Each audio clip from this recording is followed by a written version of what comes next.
Hey everyone, in today's video we are breaking down three powerful platforms Dify, N8N and Langflow. They might sound similar but each serves a unique purpose. Watch the video till the end and don't miss any important step. Dify, the AI application builder. If you want to build AI-powered apps fast with minimal coding, Dify is for you. Why choose Dify? It's low code and user-friendly.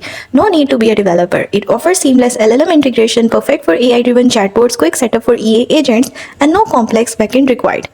Next is N8N, the ultimate workflow automator. Need complex automation across multiple platforms? Meet N8N. Why choose N8N? It boasts endless API integration, connect with thousands of tools, support custom nodes, and scripting for power users, and scales effortlessly.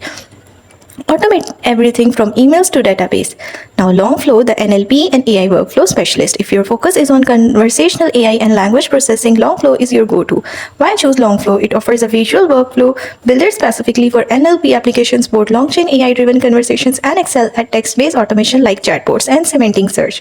That said,